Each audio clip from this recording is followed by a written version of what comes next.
आप में से कितनी माताएं जिन्होंने कभी जिंदगी में 16 सोमवार करा हो, हाथ उठाओ जरा। करें 16 सोमवार किन किन ने करे, जरा हाथ उठाओ तो। हाँ दिख गए, ठीक है, ठीक है।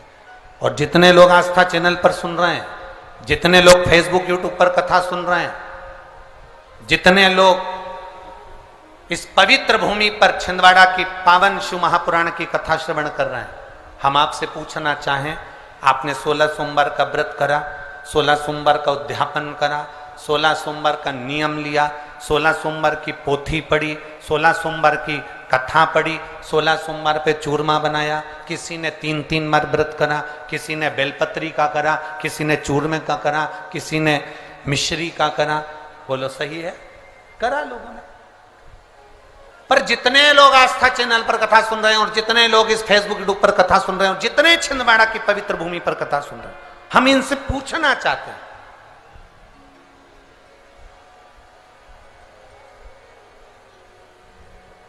पांच व्रत नहीं, 6 व्रत नहीं, 7 व्रत नहीं, 11 व्रत नहीं, हमारे सनातन धर्म में तो 11, 21, 51, बोलो सही है, 7, 5 ऐसा नियम चला आया है हमारे सनातन धर्म का कि 5 व्रत करना है, 7 व्रत करना है, नवरात्रि के 9 व्रत करना है, 11 व्रत करना है, 21 व्रत करना है, 31 करना है, 108 करना है, 1008 करना है। ऐसे नियम हमारे शास्त्रों का चला आया।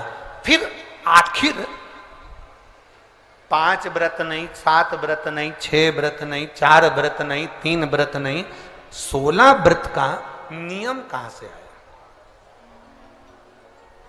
16 व्रत ही क्यों?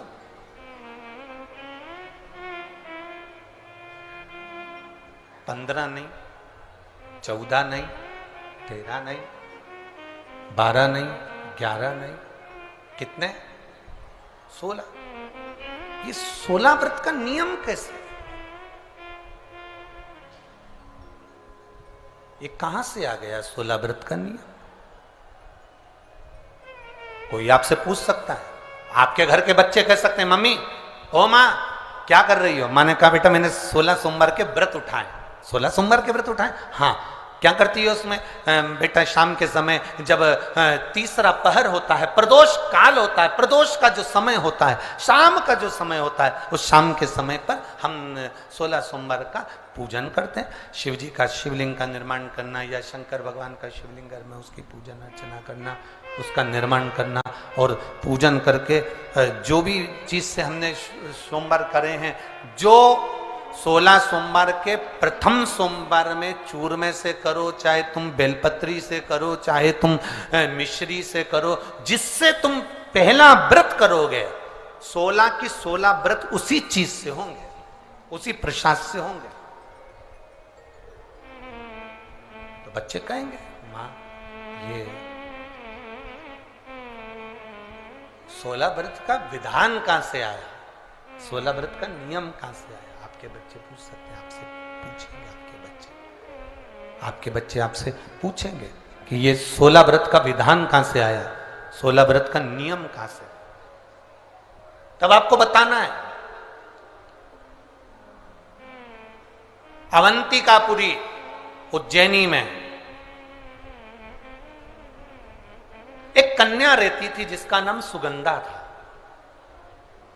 बड़े ध्यान से सुनना, 16 सोमवार के व्रत तो आपने बहुत करे हैं, पर 16 सोमवार में 16 सोमवार का नियम कहां से आया? 15 नहीं, 14 नहीं, 5 नहीं, 6 नहीं, 7 नहीं, 21 नहीं, 20 नहीं, 16 का नियम कहां से आया? वो 16 के नियम को जाने। और यहीं से 16 सोमवार व्रत की प्रारंभता है, इस कथा की प्रारंभता। और जिन जिन को स्मरण में ना हो, मेरी माताओं से निवेदन है, जिनको नहीं मालूम है कि 16 सोमवार के 16 व्रत का विधान कहां से आया, उनको आप सुना सकते हो, आप उनको बता सकते हो। अवंतिकापुरी में एक सुगंधा नाम की एक बड़ी सुंदर कन्या रहती थी, बड़ी सुंदर थी। उसमें उसके चेहरे पर बड़ा आकर्षण था, उसके चेहरे पर बड़ी चमक थी, उसके चेहरे पर बड़ी रौनकता थी, बड़ी रौनक। अब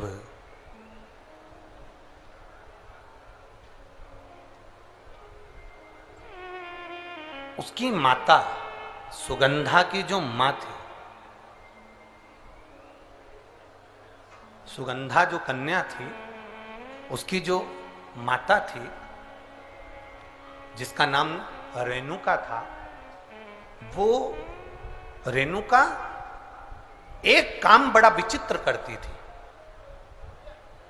किसी भी देवालय में जाती थी, किसी तीर्थ में जाती थी, किसी मंदिर में जाती थी, किसी शिवालय में जाती थी, किसी तीर्थ स्थान पर जाती थी, पुष्प साथ में ले जाए ना ले जाए, प्रसाद साथ में ले जाए ना ले जाए, सोना चांदी दान करने के लिए ले जाए ना ले जाए, पैसा धेला कहीं चढ़ाने ले जाए ना ले जाए, वो एक इत्र की शीशी में रुई को भिंगोकर एक डब्बी में भरकर लेकर जाती थी। और उसका नियम था वो रेणुका का कि वो रुई, वो कपास, वो जो इत्र लगा हुआ जो पदार्थ, जो इत्र लगी हुई जो रुई है, उस रुई को, उस कपास को भगवान के दरवाजे पर, चौखट पर उसको लगा कर आती थी। ये रेणुका का नियम था,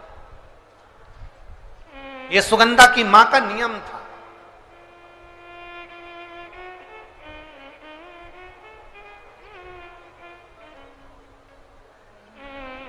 एक नियम हमारी जिंदगी में हम जो लेते हैं, वो नियम हमारे लिए सिद्धता देता है।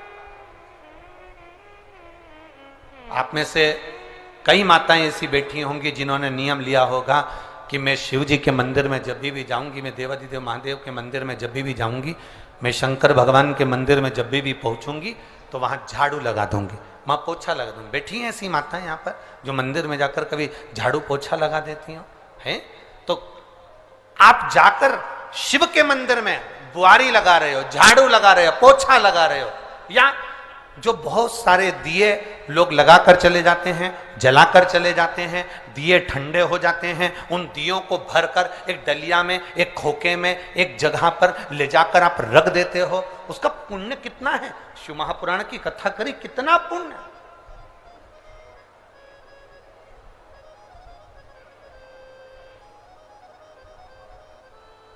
गुरु नानक देव जी ने तो अपने शिष्य वाले से कहा था,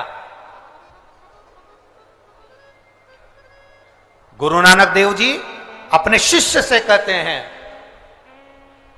संत शिरोमणि में भी शिरोमणि परम पूज्य गुरु नानक देव जी अपने शिष्य बाले से कहते हैं, बाले सुन, भंडारा करने वाला भंडारा करे, लंगर करने वाला लंगर करे, चखने वाला चखे, करने वाला करे।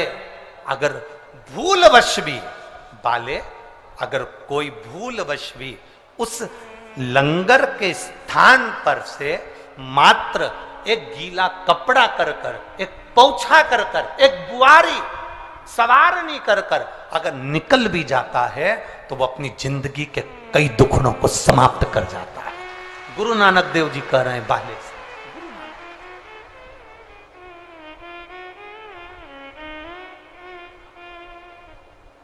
अब शिरोमणि संतों में शिरोमणि गुरु नानक देव जी कहते हैं कि कोई लंगर करे, कोई लंगर चखे, मतलब कोई भंडारा करे और कोई भंडारा खाए, कोई लंगर करे, कोई लंगर चखे।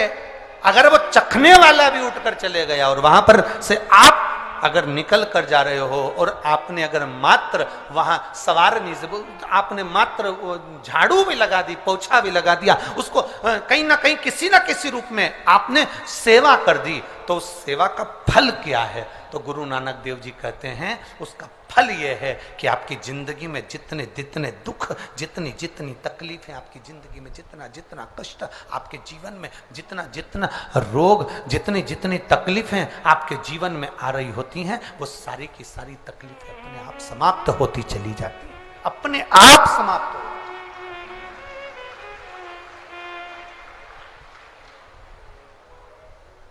अब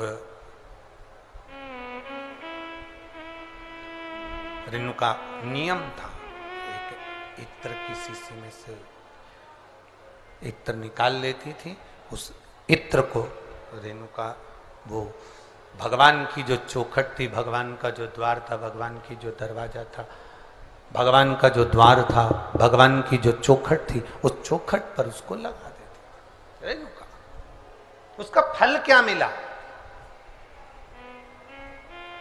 अभी इस पत्र के माध्यम से अपन ने सुना, इन्होंने जो फोटो लगाए करे सब, इस पत्र के माध्यम से अपन ने देखा कि डॉक्टर ने कह दिया, डॉक्टर ने बोल दिया कि गर्भाशय में जो बच्चादानी है उसमें इतना तत्व नहीं, इतना बल नहीं है उस बच्चेदानी में कि वो बच्चा सहन कर ले।